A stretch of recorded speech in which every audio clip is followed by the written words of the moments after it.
Hello everyone, this is Mayank Kothari and today we are going to talk about strategic financial management. This is an introductory video जिसमें मैं आपको बताने वाला हूँ कि sir classes में आपको क्या क्या आएगा मटेरियल, इंस्टीट्यूट का सिलेबस हम किस तरह से कवर करने वाले हैं, उसके बाद हम किस तरह से पढ़ने वाले हैं, क्या अप्रोच फॉलो करना चाहिए जिससे हम एग्जम्पशन ला सकते हैं सर स्ट्रेटेजिक फाइनेंशियल मैनेजमेंट मतलब we are going to discuss about how to score 60+ also. So ये सारी प्रोसीजर है जिसके बारे में हम डिस्कस करेंगे इस वीडियो में। ये वीडियो पर्टिकुलरली उन लोगों के लिए ज़्यादा इंपॉर्टेंट है जो लेक्चर्स या क्लासेस लेने के बारे में सोच रहे हैं या क्लासेस लेने के बाद अब चैप्टर 1 शुरू करने के पहले आपको ये वीडियो देखना बहुत ज़्यादा ज़रूरी है। सबसे पहले बात करते हैं सर की वेबसाइट कौन सी है जहाँ से आपको खरीदना है। conferenza.in इज़ द वेबसाइट जहाँ से आप ये लेक्चर्स खरीद सकते हैं सर, क्लासेस ले सकते हैं। इसके अलावा फ्रेंचाइजीज़ को भी काफ़ी सारी दी हुई है, ये राइट्स दिए हुए हैं जो लोग आप तक पहुंचा सकते हैं क्लासेस को। बात करते हैं सर मटेरियल की।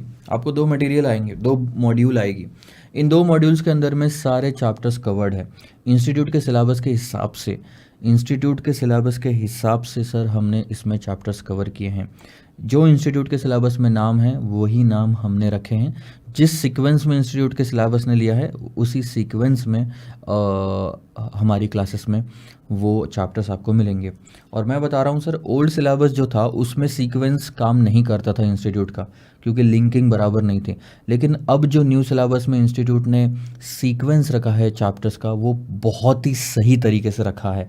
So trust on the institutes material and the sequence given in that same sequence has been followed by us. This is module 1 and this is module 2. 2 module आएंगे जिसके अंदर में आपको चैप्टर्स कवर्ड है और आपके questions भी कवर्ड है। इन्हीं 2 मॉड्यूल में जितने भी क्वेश्चंस हमने क्लास में कराए हैं और होमवर्क के लिए दिए हैं, उसके लिए सर आपको 2 आंसर बुक मिलेगी। This is answer book for module 1, this is answer book for module 2। इसके अंदर में सारे आंसर्स प्रिंटेड है, हैंड रिटन है। तो जो मैंने जिस तरीके से क्लास में कराया है, जो क्लास वर्क है, वो सारे हैंड रिटन रहेंगे उसके अंदर में प्रिंटेड, और बाकी आपका होमवर्क क्वेश्चन जो होगा वो टाइप किया हुआ रहेगा। ठीक है, एक चीज़ आपको पता चल गई। इसके बाद में सर रिवीजन की बात करते हैं। आपको साथ में चार्ट्स भी आएंगे। सो इस तरह के ये चार्ट्स है सर, ये चार्ट बुक रहेगी। इसके अंदर में 12-13 आई थिंक अराउंड चार्ट्स रहेंगे जो आपको रिवाइज करने में सारा का सारा चैप्टर मदद करेंगे। This is the most important thing that I am telling you, because material या सिलेबस इतना ज़्यादा होता है इंस्टीट्यूट का कि एग्ज़ाम के एक दिन पहले ना पूरा वापस कवर कर पाना पॉसिबल नहीं है। और ऐसे टाइम पे सारे कॉन्सेप्ट्स अगर आपको रिवाइज करने हैं तो चार्ट बुक आपके बहुत ज़्यादा काम आती है। So this is the important thing. Material के बारे में मैं आपको बता दिया। एक और चीज़ मैं आपको बताता हूँ सर कि अगर जैसे मैंने यहाँ पे तो आपको स्क्रीन पे दिखा रहा हूँ ये थंबनेल, तो आप बोलोगे कि सर मेरे पास में जो बुक आई है उसका कवर पेज ऐसा नहीं है, मेरे पास में जो आंसर बुक आई है उसका कवर पेज ऐसा नहीं है, या मेरे पास में जो मॉड्यूल आई है उसका कवर पेज ऐसा नहीं है। अगर इन केस ऐसा होता है, क्योंकि वीडियो जिस दिन मैं बना रहा हूँ वहाँ से 1 साल तक तो ऑलमोस्ट सेम चीज़ें चलने वाली है, बट आने वाले टाइम में जब नई प्रिंटिंग आएगी तो शायद कवर पेजेस चेंज हो सकते हैं। तो कंफ्यूज नहीं होना सर। अगर आपको कवर पेज चेंज मिला तो खुश हो जाइए, क्योंकि आपको और अपडेटेड मटेरियल मिल रहा है। ऐसा मत सोचना कि सर मेरे को पुराना दे दिया होगा। पुराना नहीं है, ख़त्म हो चुका है। मेरे पास में वीडियो रिकॉर्ड करने की डेट में भी नहीं है स्टॉक। ठीक है, so this is not going to happen. Cover page बदल सकता है, कॉन्सेप्ट ध्यान में रखो। इसके अलावा आपको एक इंडेक्स शीट भी आएगी। इंडेक्स शीट कुछ इस तरह से होगी, प्रिंटेड मटेरियल रहेगा ये, जिसमें आपको दिया जाएगा सर कि आपके चैप्टर के अंदर में लेक्चर्स क्या क्या कवर्ड है और उसका ड्यूरेशन कितना है साइड में। ये आपको बहुत ज़्यादा हेल्प करेगा ये नोट करने में कि क्या क्या आपकी क्लासेस कंप्लीट हो चुकी है। ठीक है, तो ये मैंने मटेरियल के बारे में बता दिया आपको। इसके बाद में सर बात करते हैं इंस्टीट्यूट के मटेरियल की। जितनी भी कॉन्सेप्ट्स है या क्वेश्चंस है इंस्टीट्यूट के मटेरियल में, प्रैक्टिस मैनुअल में, RTP, MTP, past exam paper में, सब का सब इंस्टीट्यूट का सिलेबस हमने कवर किया हुआ है। तो आप बिंदास इस चीज़ को फॉलो कर सकते हैं और ये डाउट मन से निकाल सकते हैं कि सर इंस्टीट्यूट का मटेरियल कवर किया हुआ है या नहीं है, या कुछ छोड़ा हुआ है। नहीं सर, कुछ भी नहीं छोड़ा हुआ है हमने। ठीक है, इसके अलावा एक पॉइंट आता है जहाँ पे इंस्टीट्यूट के मटेरियल में, ध्यान देना मेरी बात को, इंस्टीट्यूट के मटेरियल में ना कुछ कॉन्सेप्ट्स ऐसे हैं जो कॉन्सेप्चुअली तो कवर, मतलब कॉन्सेप्ट्स का मैटर तो दिया हुआ है, लेकिन उस पे कोई क्वेश्चन नहीं है। तो क्योंकि अभी अभी कुछ ही साल हुए हैं न्यू सिलेबस आए हुए, तो इसीलिए ज़्यादा क्वेश्चन या फिर एक भी क्वेश्चन उस पे नहीं मिलेंगे। तो ऐसे टाइम पे इसका मतलब ये तो नहीं कि इंस्टीट्यूट इस पे क्वेश्चन पूछेगा नहीं। इंस्टीट्यूट क्वेश्चन पूछ सकता है और अगली बार अपडेट जब आएगा तब इंस्टीट्यूट स्टडी मटेरियल में डाल देगा। हम तब तक का इंतज़ार नहीं करेंगे सर, और इसीलिए उन कॉन्सेप्ट्स पे क्वेश्चन बाहर से उठाए हुए हैं इंस्टीट्यूट के मटेरियल के अलावा। तो कॉन्सेप्ट वही है, सिलेबस वही है, सिलेबस के बाहर हम नहीं जा रहे हैं, लेकिन जिन कॉन्सेप्ट्स पे इंस्टीट्यूट के मटेरियल में क्वेश्चन नहीं है उन कॉन्सेप्ट्स के क्वेश्चन सीएफए के मटेरियल से और भी दूसरे जो सोर्सेस है, जो ऑथर्स की बुक आती हैं वहाँ से उठाए हुए हैं। बहुत बार ऐसा होता है कि इंस्टीट्यूट उन ऑथर की बुक से क्वेश्चन पूछते हैं एग्ज़ाम में। तो एक चीज़ आपकी ये क्लियर हो गई। अब मैं कुछ क्वेश्चंस जो आपके डाउट्स जो मन में आते हैं वो सॉल्व करता हूँ सर। सबसे पहला डाउट है कि क्लासेस का ड्यूरेशन कितना होगा। जब मैं रिकॉर्ड कर रहा हूँ तब तक ये 230 घंटे हैं, आने वाले समय में ये बढ़ेगा। क्यों बढ़ेगा? क्योंकि एग्ज़ाम के क्वेश्चन, जो एग्ज़ाम आती जाएगी उसके क्वेश्चंस मैं रिकॉर्ड करके डालते जाऊँगा, और कुछ कॉन्सेप्ट्स मेरे को और अच्छा लगता है तो मैं वो डालते जाऊँगा। सो 230 से 250 घंटे मान के चलिए। मार्केट में कहीं पे भी अगर आप देखेंगे तो 230 घंटे अभी मेंशन दिखाएगा आपको। कितने लेक्चर्स है जो 230 घंटे में हमने देखना है? सर 300 लेक्चर्स है जो आपको देखना है। अब आप बोलोगे सर बाकी सारे टीचर्स के जो क्लासेस होती है वो 60-70 क्लासेस में ख़त्म हो जाती है। राइट, 60-70 क्लासेस में ज़रूर ख़त्म हो जाती है, बट वो 3 घंटे की होती है। नॉर्मली वो क्लासरूम रिकॉर्डेड क्लास होती है, लेक्चर्स होते हैं। सो 3 घंटे 3.5 घंटे की एक क्लास होती है, तो 70 इंटू 3.5 अगर आप बोलोगे, 3 भी बोलोगे नॉर्मली इफ़ेक्टिव, तो 210 घंटे होते हैं। हमारे यहाँ पे 230 घंटे हैं सर। इसका मतलब, और 300 लेक्चर है, इसका मतलब क्या है? हर वीडियो ऑन एन एवरेज 1 घंटे का है। तो सर इस हिसाब से तो 300 घंटे होने चाहिए, राइट। कुछ कुछ वीडियोस, मैंने एवरेज बोला, सो कुछ कुछ वीडियोस ऐसे हैं सर जो 40 मिनट में ख़त्म हो गए, कॉन्सेप्ट प्लस क्वेश्चन 50 मिनट में ख़त्म हो गए, टाइम ही हो गया, ख़त्म ही हो गया। हर कॉन्सेप्ट, हर क्वेश्चन को 1-1 घंटे का थोड़ी रहेगा, तो ख़त्म हो गया, तो वहीं पे हमने उसको ख़त्म कर दिया। तो 50 मिनट, 55 मिनट, 54 मिनट ऐसे टाइम आता है, इसलिए थोड़े लेक्चर्स और बढ़ जाते हैं। सो 230 घंटे इन टोटल, बट 300 अप्रॉक्स आपके लेक्चर्स आएंगे जो आपको देखना है। जो इंडेक्स आएगा ना आपको, शेड्यूल, ये मैंने आपको यहाँ पे दिखाया था, इसके अंदर में ये 300 लेक्चर की सारी डिटेल रहेगी सर। अब आप 300 बोल रहे हो, आगे आने वाले टाइम में हो सकता है ये ऊपर नीचे हो, ठीक है। सो 300 के आसपास में रहेंगे, 300 से 310, क्योंकि मैंने कुछ एग्ज़ाम के क्वेश्चंस रिकॉर्ड करके डाल दिए। वैलिडिटी क्या है सर लेक्चर्स की? जिस दिन से आप लेक्चर्स खरीदते हैं उसके 10 दिन बाद से वैलिडिटी शुरू हो जाती है। 10 दिन बाद से ही। क्यों सर? क्योंकि आप तक पार्सल पहुंचने में 10 दिन तो लग ही जाएगा। तो 10 दिन बाद से लेक्चर्स की वैलिडिटी शुरू हो जाती है, और वहाँ से 2 ऑप्शन है जो भी आपने क्लासेस ली होगी, या तो 12 महीने या तो 24 महीने। आने वाले टाइम में हो सकता है 12 महीने की वैलिडिटी वाली क्लासेस मैं बंद कर दूं और 24 महीने रखूं। इसके पीछे भी अलग रीज़न है, बाद में डिस्कस करेंगे।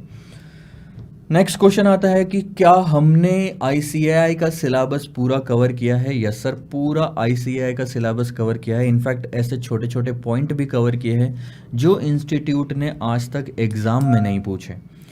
मैं आपको श्योरिटी देता हूँ इंस्टीट्यूट का सिलेबस कवर हुआ है, और ये भी बोलता हूँ कि sir out of the syllabus हमने नहीं लिया है कोई concept, because that doesn't even matter.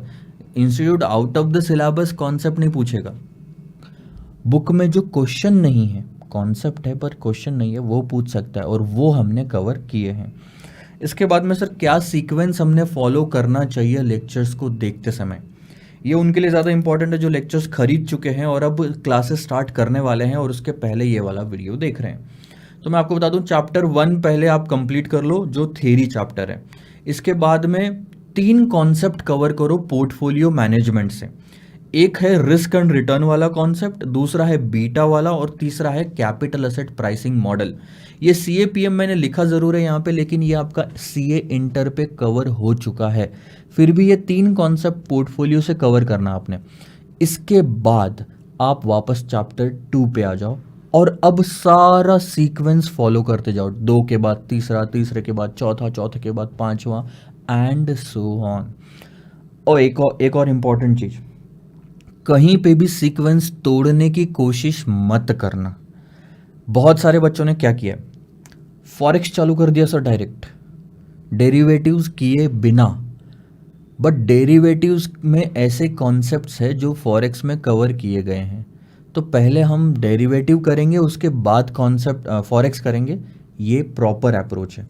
But आपने अगर फॉरेक्स शुरू कर दिया, उसके बाद में आपको दिक्कत जाएगी, कुछ कॉन्सेप्ट्स नहीं समझ में आएंगे बिना डेरिवेटिव्स के अगर आपने शुरू किया तो।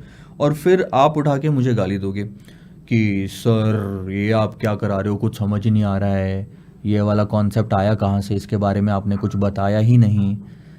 बहुत सारी ऐसी चीज़ें हैं जो मैंने आपको स्टार्टिंग में कहा था कि इंस्टीट्यूट ने प्रॉपरली सीक्वेंस रखा है, उसी सीक्वेंस को फॉलो करो क्लासेस को समझने में, प्लस बाद में अगर आप इंस्टीट्यूट के मटेरियल को हाथ लगाते हो तो उसको समझने में भी आसानी जाएगी। सीक्वेंस मत तोड़ो। दूसरा, यहाँ पे बच्चों का दिमाग लगता है कि मैं पहले प्रैक्टिकल और डिफ़िकल्ट सब्जेक्ट्स चैप्टर्स कर लेता हूँ, उसके बाद थ्योरी आखिरी में करूँगा। ये गलती भी मत करना सर। एक कॉम्बिनेशन बैठना चाहिए, मुझे जो लगता है प्रॉपर अप्रोच वो होता है, उसका रीज़न भी मैं बताऊंगा। एक कॉम्बिनेशन होना ज़रूरी है, थ्योरी प्रैक्टिकल। तो सीक्वेंस अगर फॉलो करोगे ना, तो कभी थ्योरी के चैप्टर्स आएंगे, कभी प्रैक्टिकल आएंगे, तो आपका इंटरेस्ट बना रहेगा, इफेक्टिव स्टडी ज़्यादा होगी। आप सारे प्रैक्टिकल कर लिए मान लो आपने, और अब 5-6 चैप्टर आपके थ्योरी के बाकी है, और आप एक के बाद एक थ्योरी करे जा रहे हो, कितना बोरिंग हो जाएगा सोचो। सिर्फ देखना है, उसमें लिखना तो कुछ है नहीं ज़्यादा। और ऐसे टाइम पे आपके दिमाग में जो रिटेंशन पावर है थ्योरी के कॉन्सेप्ट्स को रखने की, वो वीक होती जाएगी, वो आप रिटेन नहीं कर पाओगे। तो टाइम तो सर चला जाएगा, लेकिन आपके दिमाग में कुछ भी नहीं बैठेगा। तो सबसे बड़ी गलती ये हो सकती है, इसीलिए मैं बार बार ये कह रहा हूँ, सीक्वेंस फॉलो करो सब्जेक्ट टू दिस।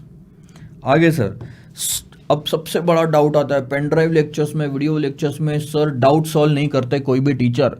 देखो मैं आपको बताता हूँ, टीचर के लिए बहुत ज़्यादा डिफ़िकल्ट हो जाता है जब 300 मैसेजेस एक दिन में आते हैं। जब मैंने क्लासेस शुरू की थी, वीडियो लेक्चर शुरू किए थे, तब मैं भी यही करता था कि क्या बोलूँ आपको, व्हाट्सएप पे डाउट सॉल्व करता था। व्हाट्सएप पे बहुत ज़्यादा आने लग गए, रिपीटेटिव आने लग गए।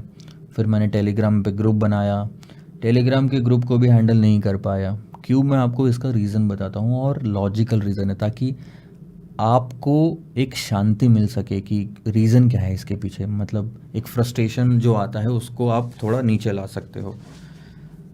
एक क्वेश्चन है, एसएफएम का सिलेबस तो बार बार बदलता नहीं। एक क्वेश्चन है कोई चैप्टर में, उस क्वेश्चन में एक बच्चे ने आज मुझे डाउट पूछा और मैंने उसका रिप्लाई कर दिया। आज से ठीक 1 महीने बाद कोई और बच्चा उसी क्वेश्चन में वही डाउट पूछता है, फिर 4 महीने बाद उसी क्वेश्चन में वही डाउट कोई और बच्चा पूछता है। 3,500, 5,000, 10,000 बच्चे हैं सर, और इसमें से कम 500 बच्चे सेम डाउट सेम क्वेश्चन में पूछते हैं। तो एक फैकल्टी के लिए वो रिपीटेटिव काम हो जाता है, और क्वांटिटी तो बढ़ जाती है डाउट्स की, लेकिन क्वालिटी या फिर यूनिकनेस जो है वो ख़त्म हो जाती है। तो यहाँ टीचर हो जाता है फ्रस्ट्रेट, एक ही एक चीज़ को बार बार करने के लिए। और जब 300 मैसेजेस एक दिन में आने लग जाते हैं, तो आपको लगता है कि मैं क्लासेस रिकॉर्ड करूं या डाउट सॉल्व करूं, ये कर लिया तो ये रह जाएगा, ये कर लिया तो ये रह जाएगा। और ऐसे टाइम पे ना व्हाट्सएप काम आता है, ना टेलीग्राम काम आता है। टेलीग्राम पे ऐसा होता था कि सर आज अगर कोई डाउट किसी ने पूछा, मैं सोचता था कि बाकी बच्चों को भी दिख जाएगा तो कहानी ख़त्म हो जाएगी। बट 1 महीने बाद में जब किसी बच्चे को सेम डाउट आया, वो कहाँ स्क्रॉल करते बैठेगा 1 महीने की चैट्स को, या सर्च करते बैठेगा, नहीं मिलता। तो इसी टाइम पे इसका परमानेंट सॉल्यूशन सर निकाला गया है कॉन्फ्रेंजा ऐप। इसके अंदर क्वेरीज़ का सेक्शन है, और जो लोग कॉन्फ्रेंजा से वीडियो लेक्चर्स खरीदेंगे उन्हीं लोगों को ये क्वेरीज़ का एक्सेस मिलेगा। फाइनेंशियल रिपोर्टिंग या दूसरे सब्जेक्ट्स के लिए भी ये इक्वली अप्लीकेबल है। So in case you are concerned about the doubts part, welcome to conferenza.in and I will suggest you to recommend this website to the others. अब यहाँ बोल दो सर आप तो मार्केटिंग कर रहे हो। यस सर, मैं मार्केटिंग कर रहा हूँ। रीज़न मैं आपको सिंपल सा बताता हूँ, लॉजिकल है, कोई डिफ़िकल्ट काम नहीं है इसमें। जो क्वेरीज वाला सेक्शन है, इसमें एक तो टेक्निकल जो आईटी का कॉस्ट है वो इन्वॉल्व है, प्लस जो डाउट सॉल्व करेंगे हाई लेवल के लोग या फिर फैकल्टीज़ या फिर बहुत सारे जो सीएज हैं एक्सपीरियंस्ड, उन लोगों को भी पैसा देना होगा। और मुझे अगर उन लोगों को पैसा देना है सर, तो मुझे कहीं से पैसा लाना पड़ेगा, क्योंकि एक टाइम के बाद में मैं चैरिटी अगर करने लग जाऊं तो एक टाइम के बाद मेरे पास पैसा ख़त्म हो जाएगा और मेरे को ये सब बंद करना पड़ेगा। एंड आई डोंट थिंक कि आप ये चाहते हो कि ये बंद हो, और ना ही मैं चाहता हूँ कि ये बंद हो। तो एक बैलेंस मेंटेन करना ज़रूरी है। So that's why I am suggesting कि कहीं पे भी क्लासेस लेनी है, सेम प्राइस पे पढ़नी है, तो एडवांटेज लेना, फ़ायदा ले एक्स्ट्रा बेनिफिट्स का। आगे sir, what is the teaching technique? Mayank Kothari sir SFM की क्लासेस को किस तरह से पढ़ाएंगे, क्या मेरे को इनकी टेक्निक जमेगी नहीं जमेगी? तो इसके बारे में मैं 3-4 चीज़ें बताता हूँ, ठीक है, ध्यान देना। एक सेकंड ना, हाँ, तो इसके बारे में मैं 3-4 चीज़ें बताता हूँ, इस चीज़ पे ध्यान देना। यही पॉइंट है जहाँ पे आप ये डिसाइड कर लोगे कि क्लासेस लेनी चाहिए कि नहीं लेनी चाहिए, और ले चुके हो तो आपको अब पता चल जाएगा कि आपने क्या अप्रोच फॉलो करना चाहिए। सर हम इंस्टीट्यूट का सिलेबस जो है वो सीक्वेंस फॉलो करेंगे। क्वेश्चन आंसर फॉर्मेट में आपको बुक्स दी गई है ताकि आपको पता चले किस तरह के सवाल पूछे जाते हैं। हर क्वेश्चन को हम कवर करेंगे बुक में जितने भी क्वेश्चंस दिए हैं ना, उनको हम कवर करेंगे। मैं एग्जांपल के तौर पे बताता हूँ आपको।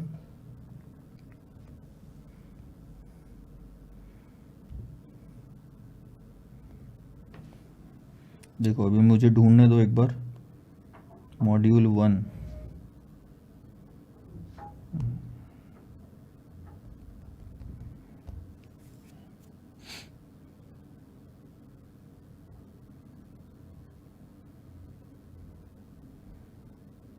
ये तो पुराने नोट्स है।